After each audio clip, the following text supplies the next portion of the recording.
Well, you're all very welcome here this evening to on Cumann Staire, the Historical Studies Society of NUI Galway's second lecture in our series of lectures on the general theme of Irish political crises in the post-independence period.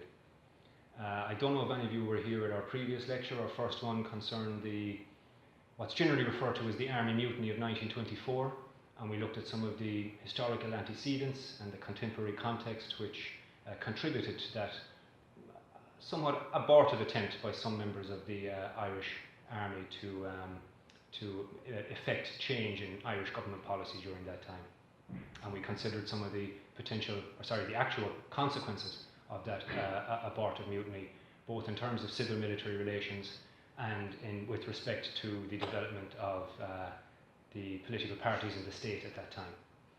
Our third and next lecture in the series, if any of you are interested, will be on the topic of the arms crisis of 1970, a period of time which was somewhat turbulent and certainly potentially dangerous for Irish democracy, in that it was alleged that a number of government ministers had actually conspired with others to attempt to import arms illegally into this state for the purposes of supplying them to nationalist elements in Northern Ireland. And then our fourth and final lecture will be on the subject of the rather short-lived and certainly very ill-fated government, Fianna Fáil-led government of Charles Haughey in 1982, what is often referred to as the Goo government, an administration which was beset by, I suppose, a combination of self-imposed crises, but also quite a lot of bad luck, with the result that it collapsed effectively or had to go out of office after just 9 months in power. So if any of you are interested in any of those subjects, it'd be great if you wanted to return to us. Now, the subject of tonight's lecture, of course, is what's typically referred to as the mother and child crisis, or the mother and child controversy of 1951, and how that affected or impacted upon the first inter-party or first real experiment in coalition government that we had in this state. And however, before I go into it in depth, or attempt to go into it in depth, there was something I noticed of interest, and I think it's of relevance, on the blurb which accompanied the advertisement for tonight's lecture on social media. I noticed that the author of the blurb indicated that the mother and child crisis is an often overlooked scheme or the mother and child scheme is an often overlooked aspect within Irish popular history. And I would have to say that I respectfully, of course, but slightly disagree with the author of the blurb in that regard, because it has been my experience, both from talking to students in a formal setting, but also when I be talking with friends, that the mother and child scheme is actually is very well known in Irish popular history. It's an aspect of a perceived relationship between church and state that much of the Irish public seems to be at least tangentially aware of it at any rate. Where I would agree with the author of the blurb, however, is that it has also been my experience that the understanding that many people in the general public have of the circumstances of the mother and child scheme is perhaps a little bit unnuanced.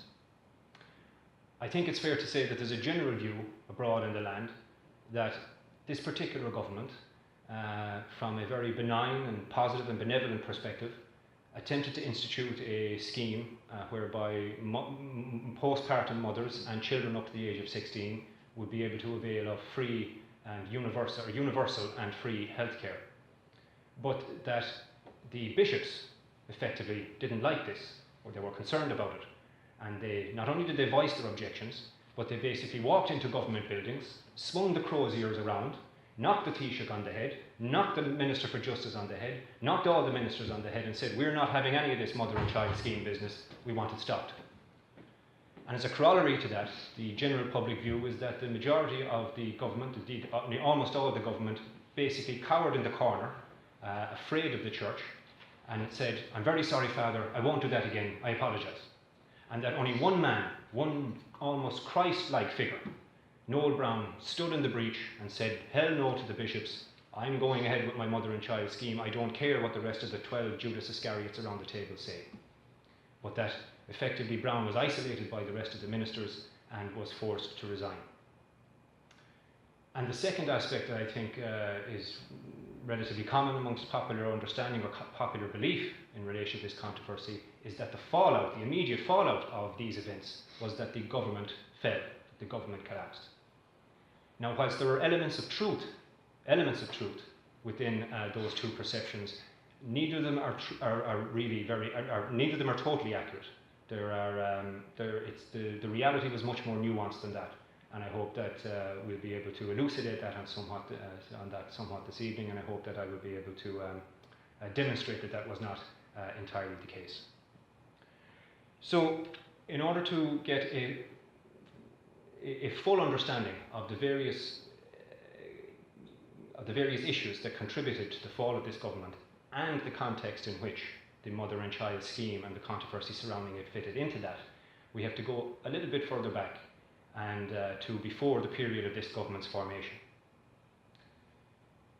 By the mid-1940s, the Fianna Fáil government of Eamon de Valera, or Eamon de Valera's Fianna Fáil party, had been in government for a consecutive period of approximately 14 or so years, by the time of the end of the Second World War. With the result that while Fianna Fáil, Eamon de Valera's Fianna Fáil, had begun its life in the late 1920s and early 1930s as a radical, or seemingly radical at least in the context of the time, insurgent, anti-establishment, rhetorically Republican type organisation, by the end of the Second World War it had become quite lethargic. It had actually effectively become an establishment party. It had become the party of government. And in some ways it was a victim of its own success during its early years, because when Fianna Fáil came to power in 1932, it did so on the back of many promises to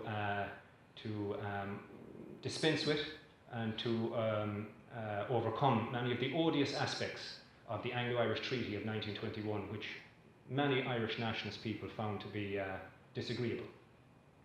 So soon after coming to power, de Valera's government, they abolished the oath of fidelity that Irish parliamentarians were expected to sign to the British monarch when they were first elected to Parliament. De Valera's governments downgraded and eventually abolished the office of the Governor-General, who was the British monarch's direct representative in Ireland and who signed our bills into law. The Fianna Fáil government stopped paying the land annuities to Britain. Basically speaking, the land annuities were effectively a form of mortgage payment, which Irish farmers had to continue to pay back to the British government with respect to loans that the British government had afforded to them so that they could buy their land from absentee landlords around the turn of the 20th century. So many Irish people found this continuing need to remit these monies to Britain to be rather distasteful. So de Valera's government stopped paying those land annuities to Britain and instead kept them in the Irish state for investment domestically. In 1936, through a combination of good fortune but also very skillful diplomatic handling by de Valera and Fianna Fáil, he managed to expunge all references to the British monarch from the Irish constitution and from domestic Irish law. And then what was arguably his crowning achievement in terms of legislative legacy at any rate, in 1937 it was de Valera's Fianna Fáil government that produced and enacted, following a referendum of course, the 1937 constitution, Bun Rock na HÉireann, the constitution which we still live under today. And the key feature of this is that in that constitution it declared that sovereignty emanated from the Irish people and not from any foreign monarch or any other source. It was from the people. And from most people's perspective, indeed from any objective perspective, this constitution made Ireland a republic in all but name, made us a de facto republic. So as I say, by the 1940s they had achieved many of the promises he had made in terms of domestic constitutional nationalism, but there were very few dragons left to slay. Partition, obviously, was still an ongoing issue. The retention of the 6 counties of Northern Ireland in the United Kingdom, inside the United Kingdom, continued to annoy many nationalists, but there was very little that Fianna Fáil could do about that. He decided, for whatever reason, to not declare Ireland to be officially a republic, and he decided not, or Fianna Fáil decided not to take Ireland directly out of the British Commonwealth. It's possible he wanted to leave the door open for a potential rapprochement with Unionists in Northern Ireland, which he felt might be more difficult if Ireland was officially a republic and no longer a member of the British Commonwealth. That said, we were no longer an active member of the British Commonwealth in any way. The link was very tenuous, but it was still there, and I suppose there was some Irish people who felt a little bit aggrieved at that, but it wasn't a major bone of contention. What was perhaps much more important by the mid-1940s is that the economic situation for many Irish people was rather negative. And again, this was not entirely Fianna Fáil's fault. After all, the economic privations which occurred as a consequence of the Second World War were quite beyond the capability of probably any government to have dealt with in Ireland at that time. But that being said, people were annoyed by rationing. People were annoyed by censorship. People were annoyed by the fact that there was a lack of imports on luxury and indeed even some staple goods that they felt were necessary, or at least that they wanted. And they were wont to blame the government of the day for these perceived failures. So it was in the midst of this feeling that Fianna Fáil had lost its vigour, that a new Republican, or at least ostensibly rhetorically Republican party was formed in 1946, Clann República, which translates roughly as either the family of the Republic or the children of the Republic, depending on the context you want to use. And in many ways, this new Clann República party was very reminiscent of the original Fianna Fáil, of the Fianna Fáil of the late 1920s and early 1930s. It was like an insurgency. It was rhetorically Republican. It was radical, or at least socially radical insofar as we had social radicalism in 1940s Ireland. It was, of course, irredentist. It wanted Northern Ireland to be reintegrated into the Southern Irish territory. And again, somewhat like Eamon de Valera's early Fianna Fáil, it had a somewhat exotic leader. De Valera was seen by many in his early days as a little bit strange, aloof and exotic. And this had a certain charismatic effect that aided in his popularity. So too did the leader of Clann República, Sean MacBride. MacBride was an ex-chief of staff of the anti-treaty IRA before he abandoned violence and militarism in the mid-1930s and became a very successful lawyer or barrister. He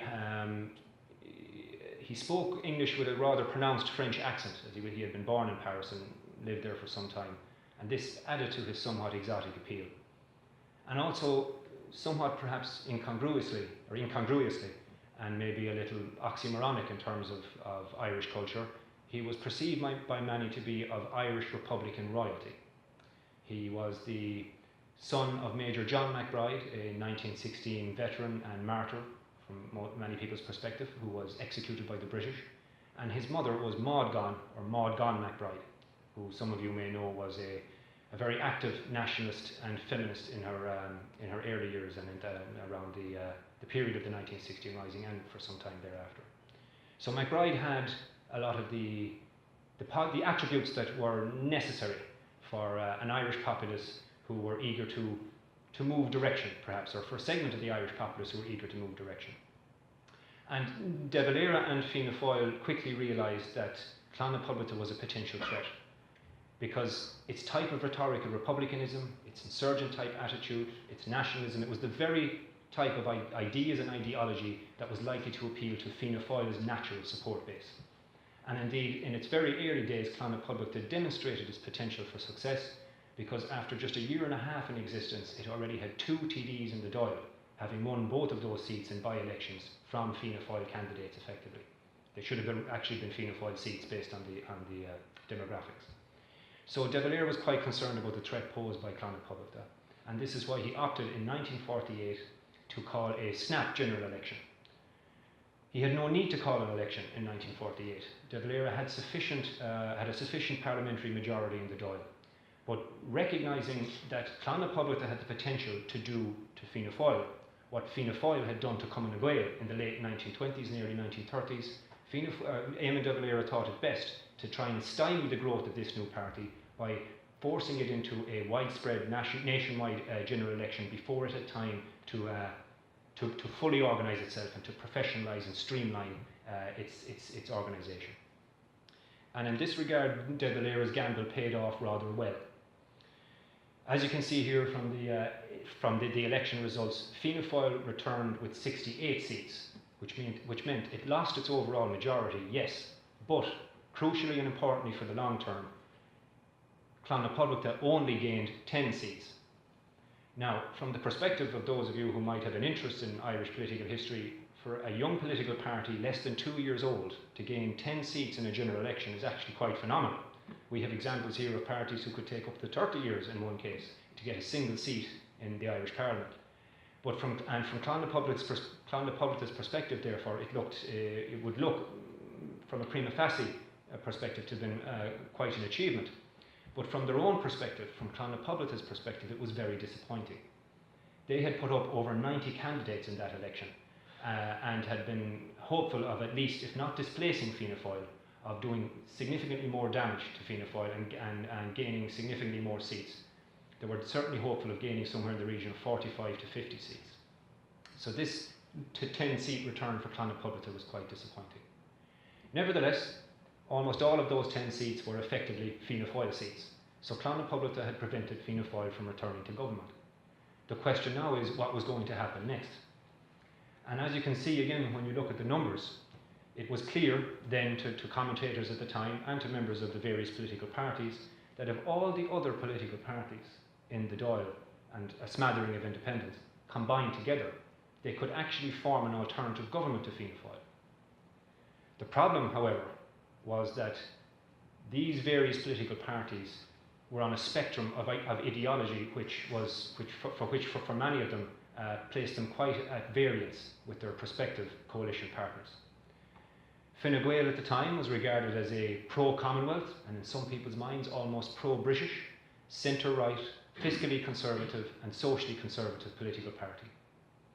The Labour Party at this time was ostensibly at least left-wing, mildly Republican in orientation but certainly not pro-Commonwealth, and therefore on the opposite kind of end, or at least on the opposite side of the spectrum from Fine Gael.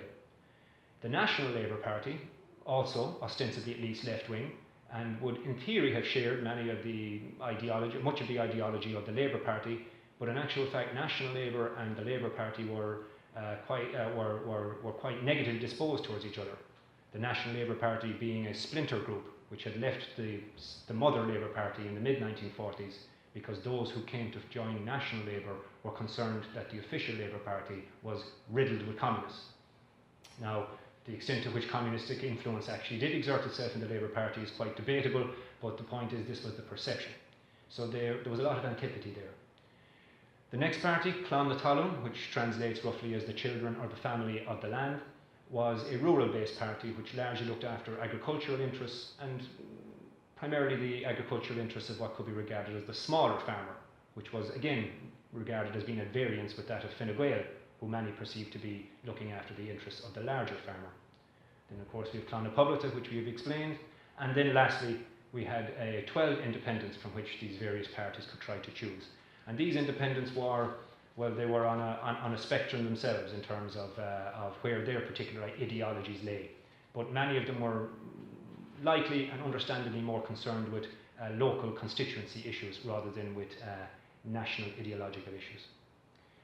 Nevertheless, despite these potential obstacles in terms of ideology, the leader of Fine Gael, General Richard Mulcahy, immediately set about attempting to find some form of common ground with the other political parties so that they could try and find some way of keeping De Valera out of government and forming an alternative administration.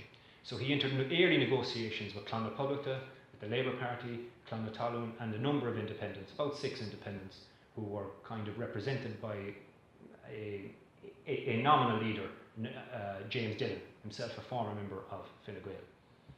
Later, the National Labour Party, once they were convinced that Fianna Fáil were unlikely to offer them a direct coalition arrangement, the National Labour Party joined the negotiations as well. However, whilst the initial omens looked good between all these parties discussing each other, despite their varying ideologies, there was one major stumbling block. Clonlapublita, and indeed certain elements of the Labour Party, felt it would be unacceptable to have Richard Mulcahy, the leader of Fine Gael, as Taoiseach, despite the fact he was the leader of the largest party, which would, under normal circumstances, give him the unofficial right to take the Taoiseach's position. The fact that he had been the commander-in-chief of the Irish Army during the Civil War and was synonymous in the minds of many extra-constitutional Republicans as being synonymous with the execution policy of that government, he was frankly going to be unacceptable to the supporters of Clonlapublita, and they would not enter government if he was going to be the Taoiseach. So a compromise candidate had to be found. Mulcahy was happy to step aside, well, perhaps not happy, but he certainly stepped aside quite quickly and indicated he would not oppose finding a compromise candidate. So the compromise candidate was John A. Costello, a member of Fine Gael, TD, a former Attorney General, a successful member of the bar, a successful lawyer. He was regarded as someone who had a very easygoing personality in terms of his friends and in terms of establishing a rapport with people. And of course, importantly, he was, in fact, personally friendly with Sean MacBride, the leader of Clonmel Publica, because both of them had served together in legal circles. So once Costello had indicated that he would be prepared to accept the position, something which he initially was reluctant to do. He was probably one of the few Taoiseach, if not the only Taoiseach in our history, who didn't truly want to actually be Taoiseach. But he was prevailed upon to take the position, otherwise the government would not form. And so in February 1948, he was elected Taoiseach. Eamon de Valera and Fianna Fáil were out of power, and this new inter-party government was our first experiment in coalition government, took over the reins of power. Now, the cabinet of this government was, largely speaking, what could be called a camel cabinet. In other words, it was a cabinet that was decided by committee. Normally, the Taoiseach, once he's elected Taoiseach, decides who his various ministers are going to be. There may be some negotiation with other coalition partners, but largely the Taoiseach decides the portfolios. However, in this particular case, John A. Costello was chosen by his ministers as Taoiseach, and the respective leaders of the various political parties that were involved adopted their own, or chose their own portfolios, including the independents. As I said, there were 6 independents involved in this government, and their leader, so to speak, James Dillon, became Minister for Agriculture. So the cabinet was not one of the Taoiseach's own choosing, with the result that this had the potential to have not just potential tensions in cabinet itself, but also the possibility of ministers going their own way and doing their own thing, because many of the ministers were actually party leaders. And 2 of the most famous personalities in this cabinet were both members of the same party, both members of Clonmel Publica, Sean MacBride, the leader of Clonmel Publica, who became Minister for External Affairs, and of course Noel Brown, a Wicklow-based medical practitioner who got involved with Clonmel Publica not so much because of its Republican ideology, but more because he was attracted to the party for what he perceived to be its social radicalism. And Noel Brown had a particular interest in trying to reorganise Irish health services, with a special respect to attempting to curb or to try and eradicate the widespread widespread scourge of tuberculosis, which had been affecting this country for quite some time. So these were part of the reasons that Brown got involved in Clonmel Publica and joined this particular government. However, very early on, there began to be significant tensions between MacBride and his party colleague and ministerial colleague, Brown. MacBride arguably was on the right wing, so to speak, of Clonmel Publica. He was probably more socially conservative than many people realised prior to his election. Whereas Noel Brown almost certainly fell on the left wing or more socially radical side of Clonmel Publica. And it quickly became apparent throughout the tenure of this government that MacBride began to become concerned that Brown was working with a cabal of other people within Clonmel Publica to undermine MacBride's leadership, and potentially indeed to try and bring Clonmel Publica out of government. Because when Clonmel Publica joined the government in February 1948, there were a number of members who were disgruntled. They went along grudgingly, but some were still disgruntled that Clonmel Publica, who was trying to replace Fianna Fáil, was actually going into government with Fine Gael. So this led to tensions in the cabinet, not just amongst the various parties with their varying ideologies, but even within political parties themselves. Nevertheless, this government was, despite its very disparate and myriad makeup, was quite a surprising success. It remained in power for over 3 years. It oversaw an end to rationing. It initiated a number of schemes and programs for the reforestation of certain areas of the country. It oversaw a rapid increase in the level of social housing that was built, something that might, on a per capita basis anyway, might be the envy of the current government. It oversaw the improvements, or significant improvements in agricultural policies and practices. And thanks in significant part, without doubt, to the crusading zeal of Noel Brown in the Department of Health, it set in train measures which helped to at least contribute significantly to the control and eventual almost eradication of tuberculosis. Not obviously in those few years, but in terms of the longer term. But the initial steps, the initial important steps were set in train during the period of this government. With that said, it should probably be mentioned that the previous Fianna Fáil administration had also done a lot of the groundwork in this regard, but simply hadn't had the opportunity yet to implement them before the inter-party government came to power. However, as I mentioned already, there were serious tensions within this government, and indeed from an early period a number of defections.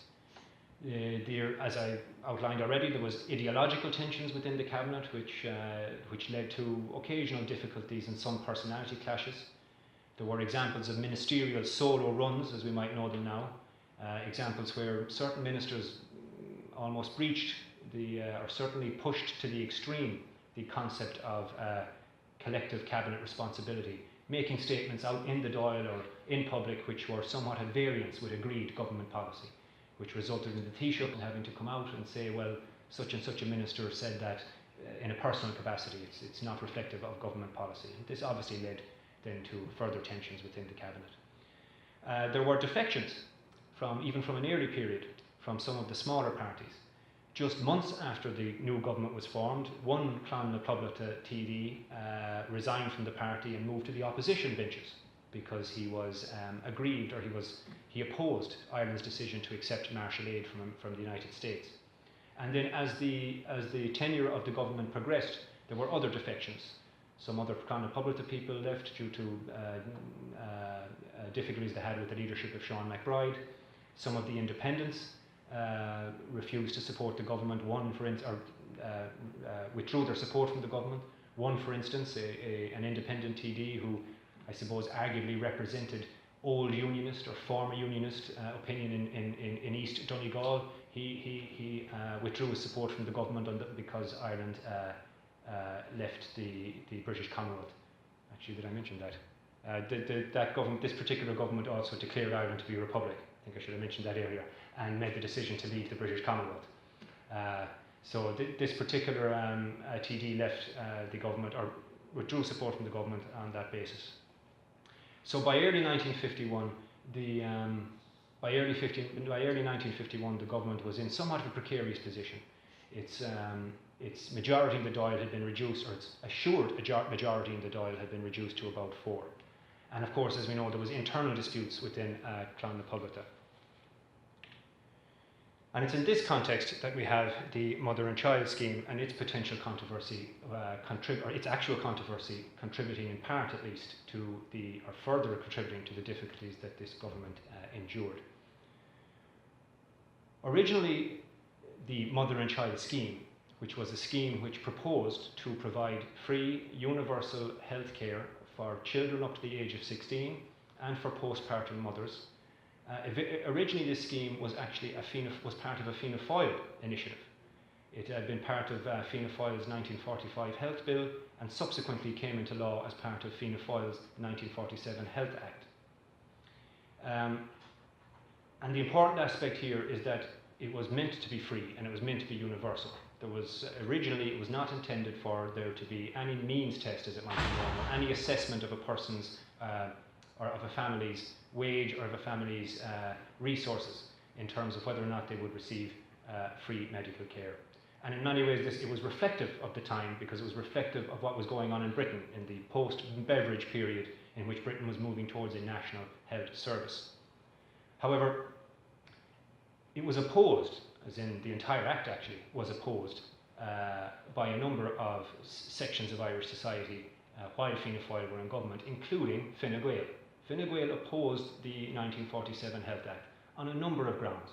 But one of the grounds on which it opposed the Act was that many members of Fine Gael felt that the concept of the concept of the state intervening in such a direct and universal way in what it regarded as the private lives of Irish citizens impinged upon the rights of parents to decide not just their own medical care or who would be their medical practitioner, but also it impinged upon the rights of them to decide who their children or how their children would be taken care of in terms of their health care.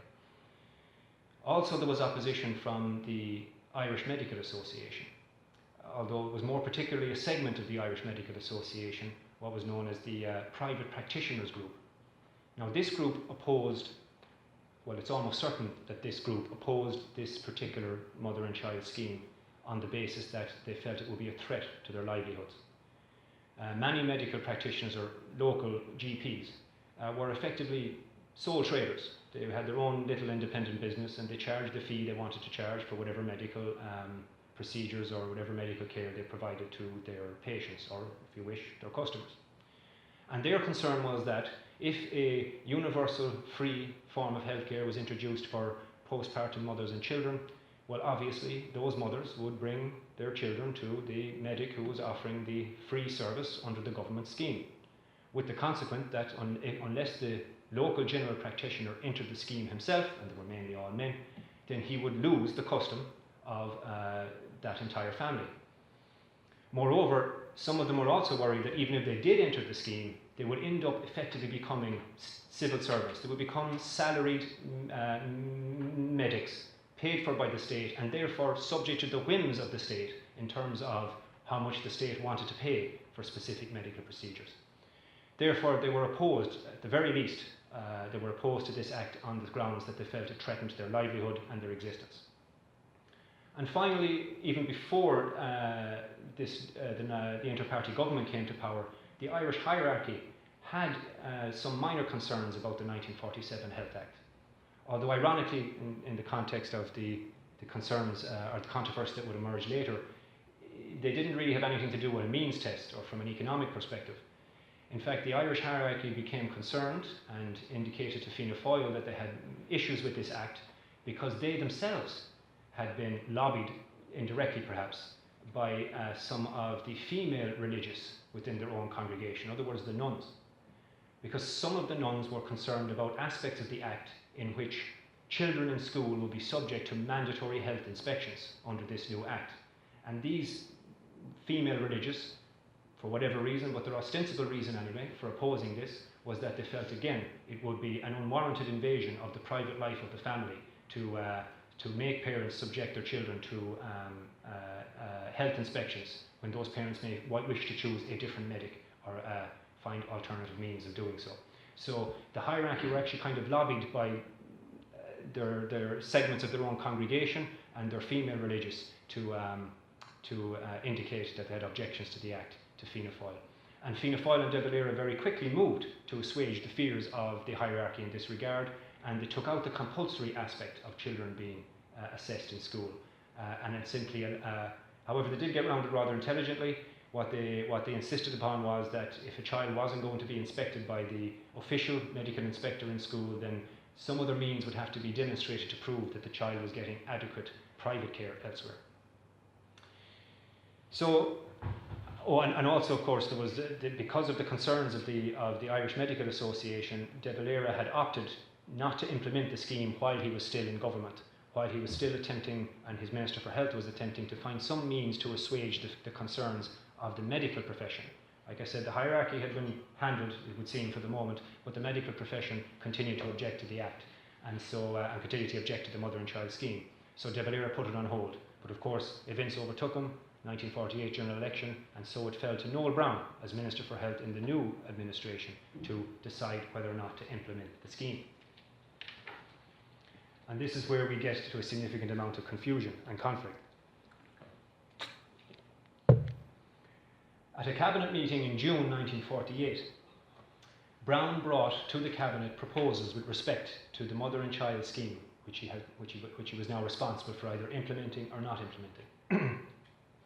And Browne, ironically, again, in the context of what most people perceive to be the reality of the mother and child controversy, Browne actually brought a proposal to the government. Now, he brought this proposal because he was conscious and aware of the objections of the Irish Medical Association.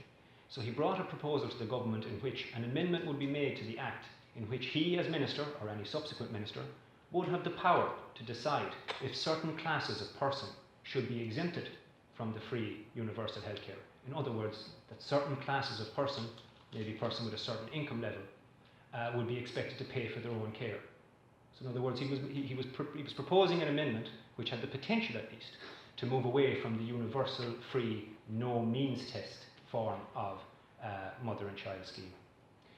But it's likely, however, that he was possibly just bringing this amendment as a potential ploy in order to assuage the fears or to decrease the opposition of the Irish Medical Association to the mother and child scheme. He may never have actually implemented any aspect of this amendment had it been accepted.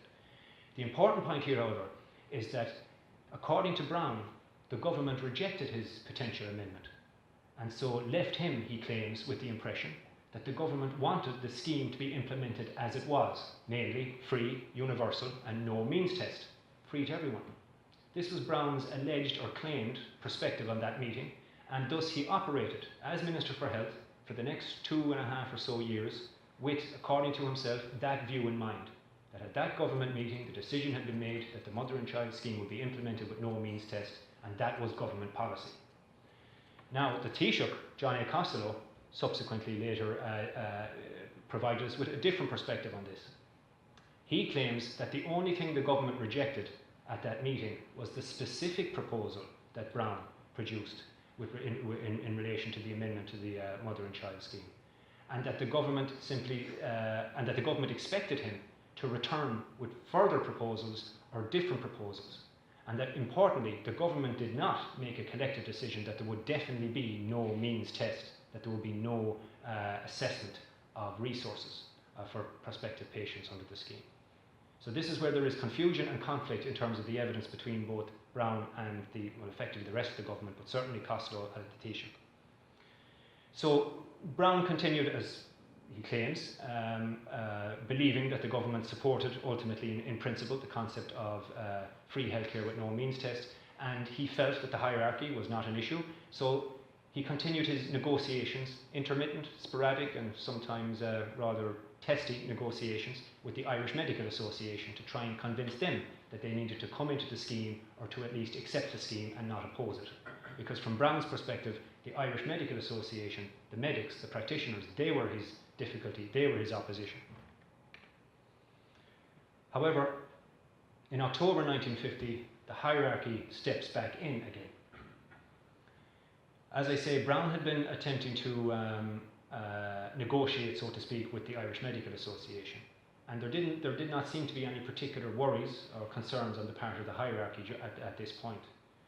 But it's possible that during the intervening period between 1948 and October 1950, certain elements within the Irish Medical Association and perhaps the general practitioners group came to a rather ingenious conclusion, which was that if they could get the hierarchy on their side, it would make their opposition to the mother and child scheme all the more powerful.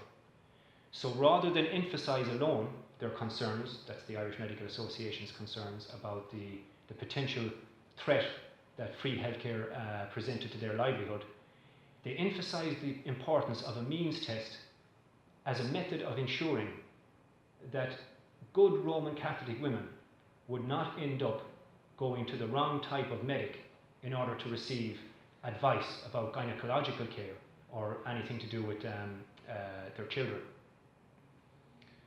And their argument in a way was that if you have this mother and child scheme with free healthcare, obviously the mothers and children are going to go to the doctor that's free, or the medic that's free.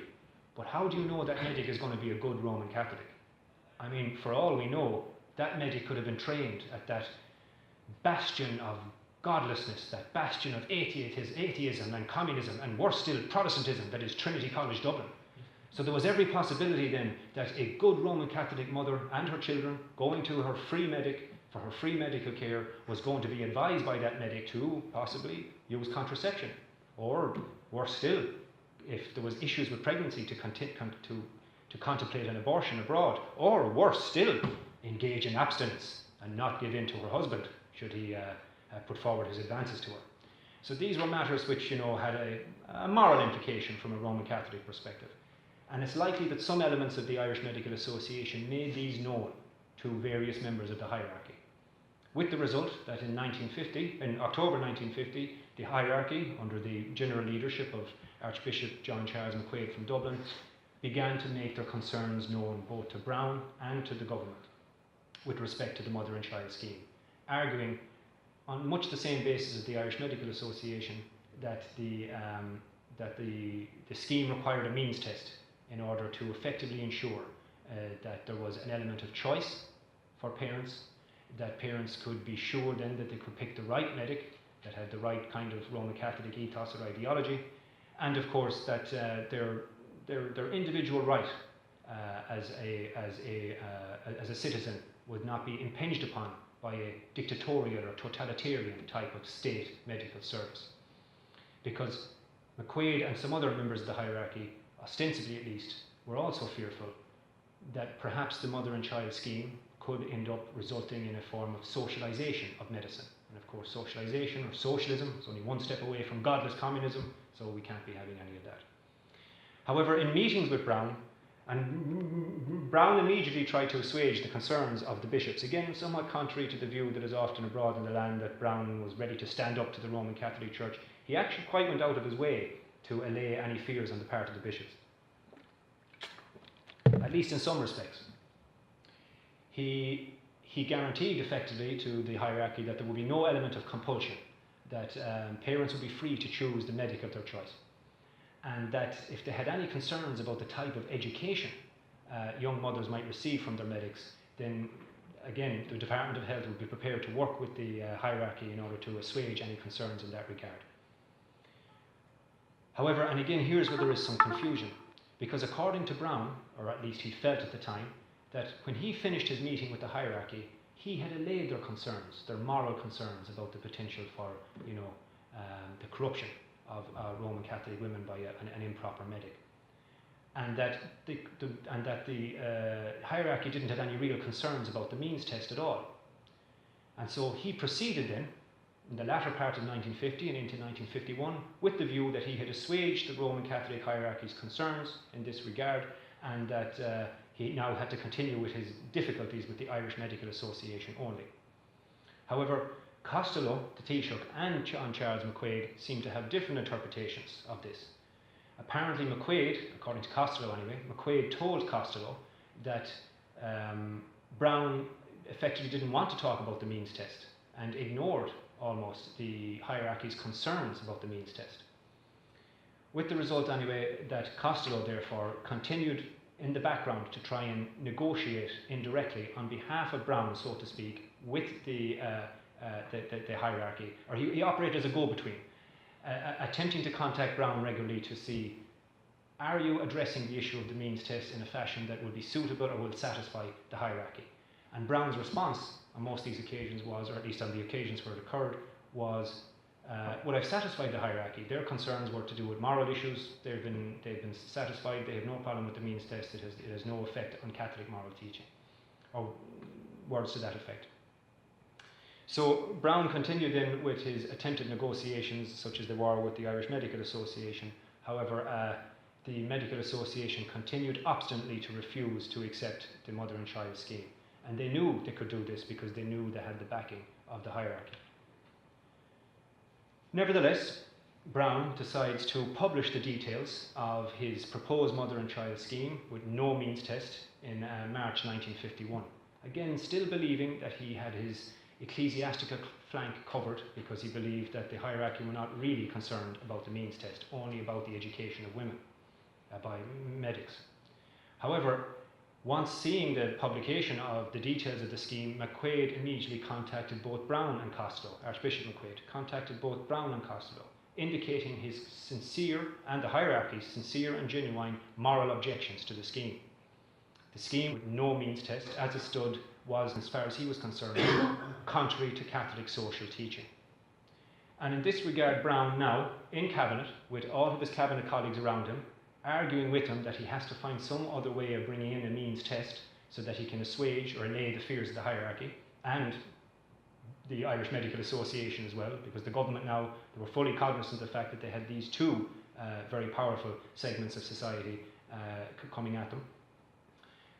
Brown argued that there's no need to change, there's no need for a means test, because as far as the hierarchy is concerned, their issue with the lack of means test is that it may be contrary to Catholic social teaching, but is not contrary to Catholic moral teaching.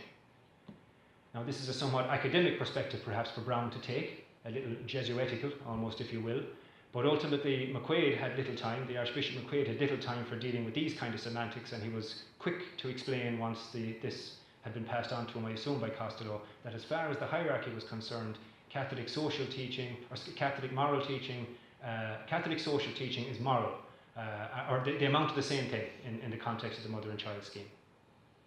So Brown was isolated at Cabinet.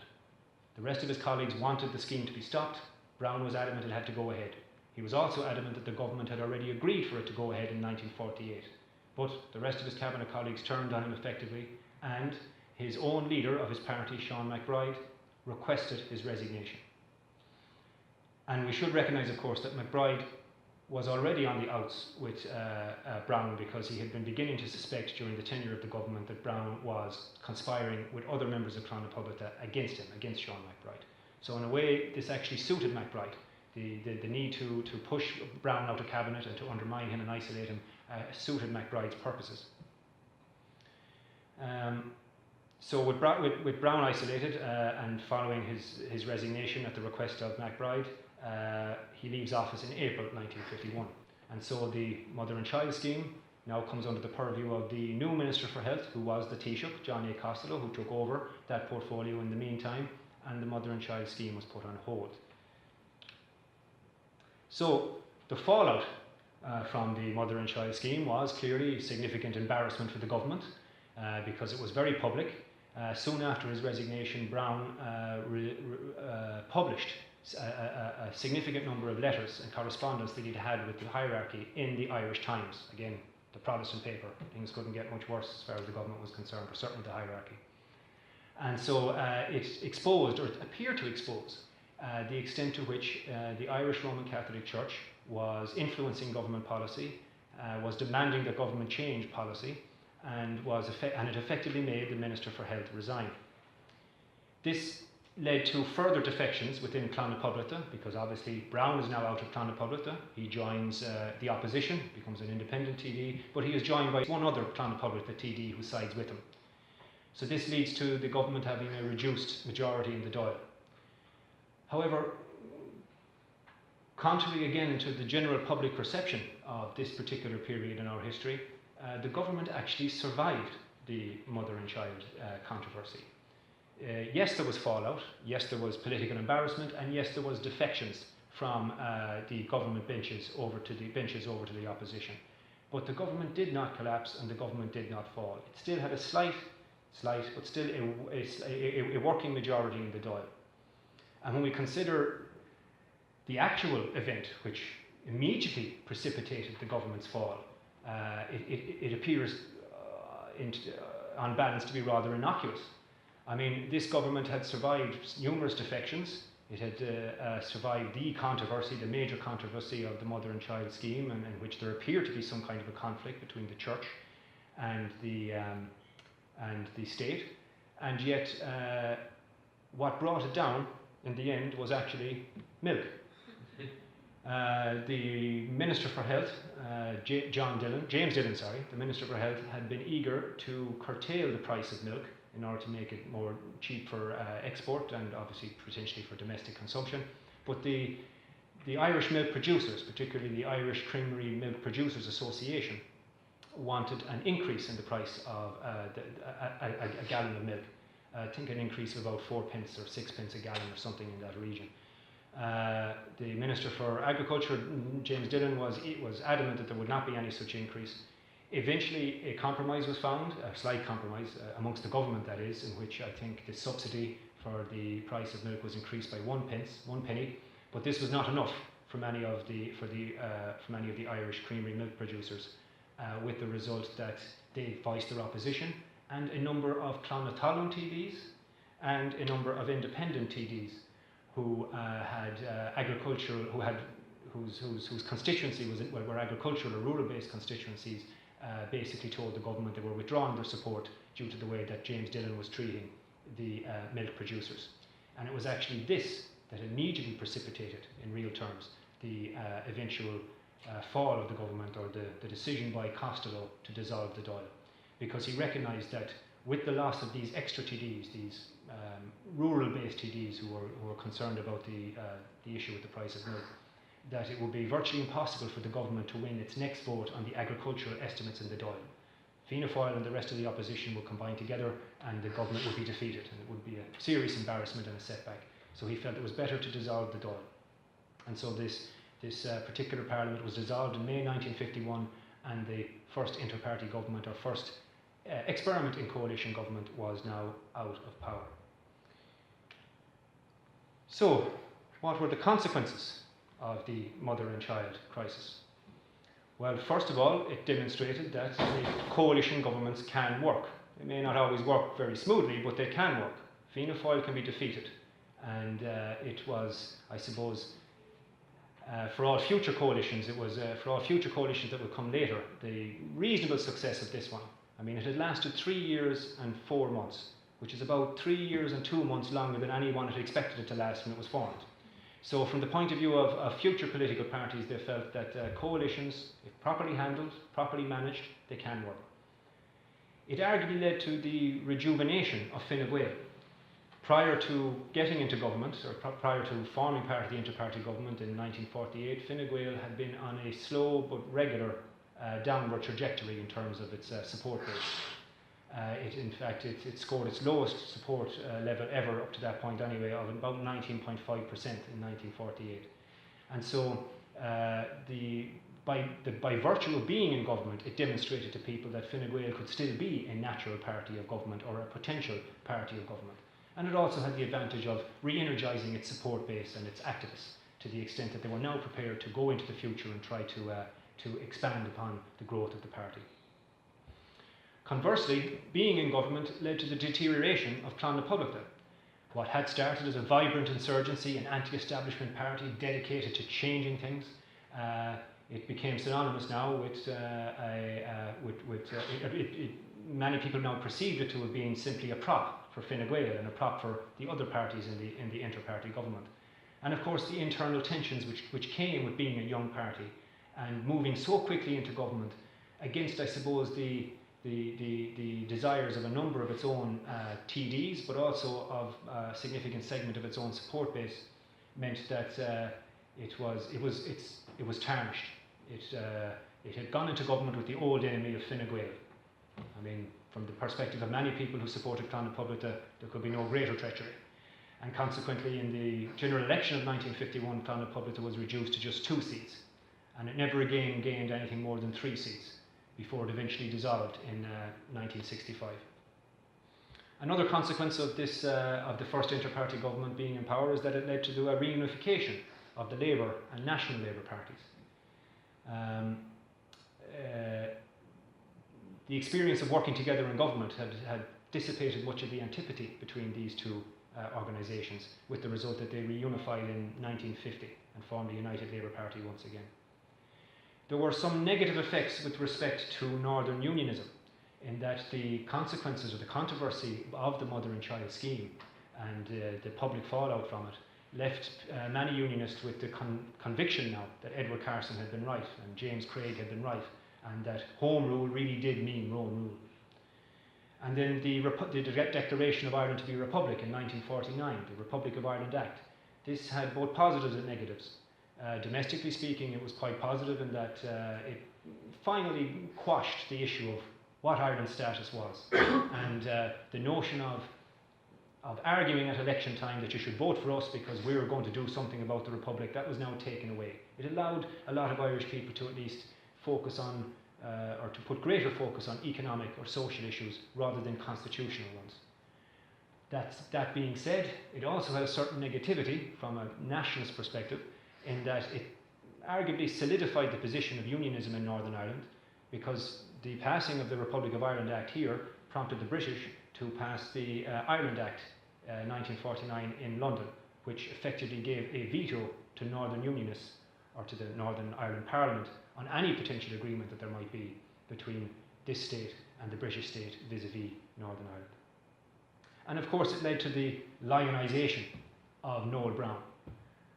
Following his resignation and his publication of the correspondence with the bishops in the Irish Times and his very public argument with the government and his stand for the righteousness of free universal healthcare for postpartum mothers and children, I mean, this was all.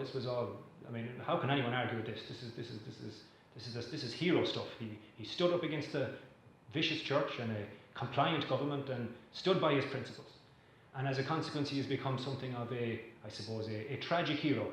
And there was an element of hero worship in relation to Noel Browne, at least with respect to certain segments of Irish society. I suppose it's fair to say segments that would have something of a left-wing disposition. I'm not criticising that, I'm simply saying that it's a consequence. Even though in reality, after he left power and after he left the Ministry for Health in 1951, Browne never really had any significant influence on government policy in any subsequent government thereafter. This was actually the highlight in many ways of his career in terms of real power. He did move from various political parties.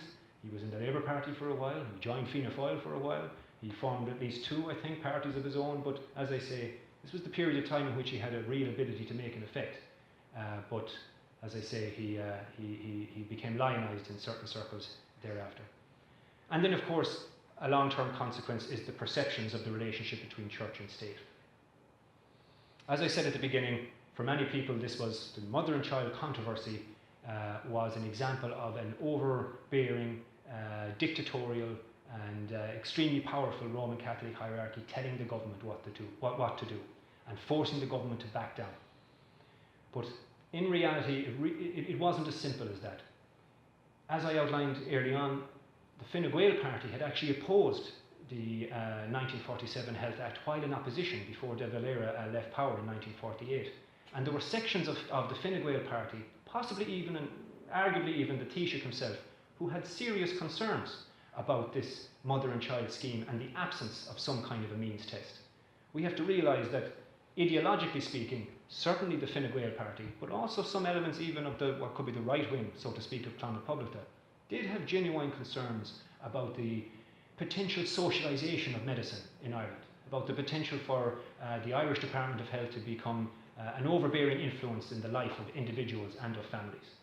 So, from the perspective of at least some within Fine Gael, certainly, the decision of the bishops, the decision of McQuaid to support essentially the Irish Medical Association and to oppose the mother and child scheme at this time actually suited Fine Gael ideologically. It probably suited some other members of the government as well, but it certainly suited certain sections of Fine Gael. And they were probably quite happy that they were now in a position where they could reject a scheme that they were not all that fond of in the first place, but now they had the backing not just of the powerful Irish Medical Association, but also the perceived anyway extremely powerful Roman Catholic hierarchy. And so it really wasn't as simple as the government wanting to do one thing and the church forcing them to do another. The reality is the government was never really united on this issue in the first place, and there were even sections of the government, possibly the largest part of the government, who actually had serious concerns about it anyway, and were quite pleased, well at least relieved to a certain extent, with the way things worked out. So a brief what if before I let you go. I assure you I won't hold you too much longer. What if? And I think there's two major what ifs. I won't hold you long, I promise. There's two major what ifs that are worth considering with respect to this period in our history. What if De Valera had offered the National Labour Party a formal coalition arrangement in 1948? If you recall at the beginning I mentioned that National Labour was the last of the various sections of the inter-party government to come on board. This was because they had been somewhat hopeful that De Valera, that Fianna Fáil might offer them terms that they would find attractive. Additionally, substantial sections of National Labour support base wanted National Labour to support a minority Fianna Fáil government anyway. And it's highly likely that if De Valera had offered a formal coalition arrangement in which one or even two National Labour TDs got seats around the cabinet table in a Fianna Fáil-led government, National Labour would have joined them. Now, this would have meant, first of all, that National Labour, now in government, with the official Labour Party in opposition berating them across the aisle every day for any number of perceived faults, that the split between National Labour and the official Labour Party would have lasted significantly longer than it did. In fact, it may never have been healed. Additionally, there's also a likelihood that Clann na Poblachta would have actually not just survived longer than it did, but would have grown and prospered. With its 10 seats that it gained in 1948, from a position in the opposition benches in which it was vibrant, vigorous, energetic, anti-establishment, clearly distinguishable from Fine Gael, who at that stage in 1948 looked like they were on the way out, there's a distinct possibility that Clann na Poblachta would have become the natural party of opposition during this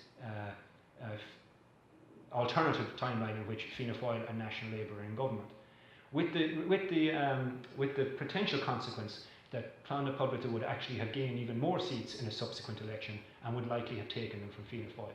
This would have had at least the potential in the short to medium term of changing the dynamic of what's typically referred to now as the 2.5 party system, although we have many now, but the 2.5 party system which we had in this country up until recent years. However, obviously that's all conjecture. You can make your own decisions on that. And then secondly, and this is much shorter, what if the government had accepted Brown's argument?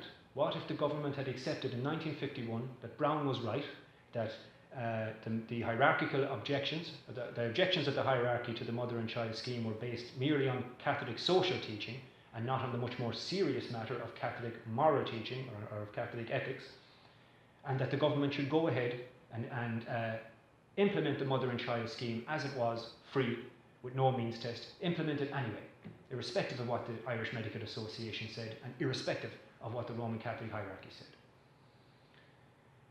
Well, I suppose it would be attractive to hold the view that if the government had done this, that we would now have, or we would have had for some time, a form of universal free healthcare for mothers and children, which potentially could have grown and expanded and formed itself into some kind of an Irish NHS. I mean, that's an attractive concept, but I think it's highly unlikely, because even if the government had decided to implement the mother and child scheme as it was, against probably the wishes of significant sections of its own backbenchers, particularly within the Fine Gael party, and particularly once the hierarchy had come on board saying they were opposed to it, then the likelihood is that there would have been defections from government. The government, as in the cabinet, may have stayed together. They may have decided to stick by their guns, but they would have started to lose more members of their own individual parties who would have crossed the aisle to Eamon de Valera's, across the aisle to join Fianna Fáil and the other defectors and to oppose the government. Because in the Ireland at the time, there was very little to be gained in deciding to have a very public and very clear and distinct clash with the Roman Catholic hierarchy. And so as a consequence, the likelihood is that this government would probably have fallen even quicker than it did if it had attempted to implement the mother and child scheme against the very public objections of the Roman Catholic hierarchy. And so just before I let you go completely, just to conclude, when I was considering some of the issues with respect to the mother and child controversy and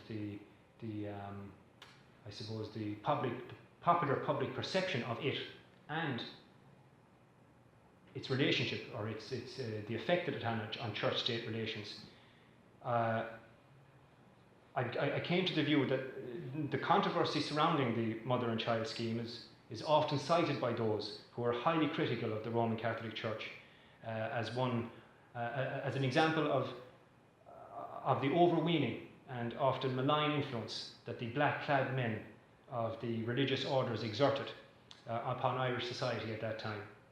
It was, to many people, it seemed at least, to be a potent example of the extent to which the Roman Catholic Church dominated the lives of what was almost a suppressed Irish people.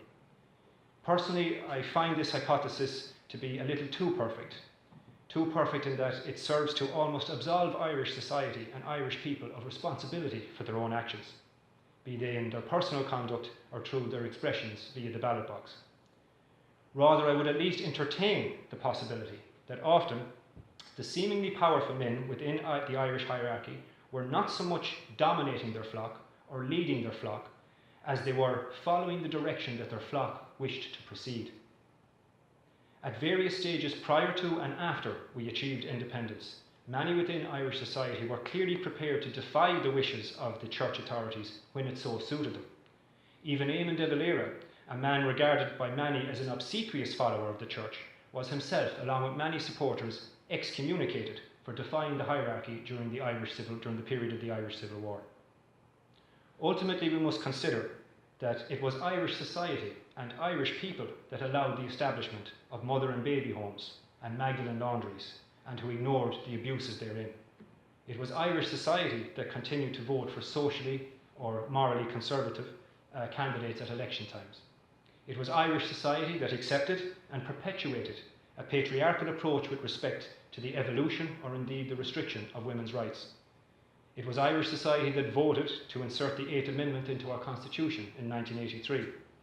And it was Irish society that rejected once and came close to twice rejecting the attempts of 2 governments to provide a means by which the reality of broken marriages could be at least formalised through some form of divorce mechanism. In our evolving discursive world, which is fast becoming dominated by social media, one in which easily identifiable scapegoats are blamed for all our problems, it might be instructive to consider that the extent to which we, as a community, throughout our history in post-independence Ireland, were as much the perpetrators of moral oppression as we were the victims of it. Thank you very much.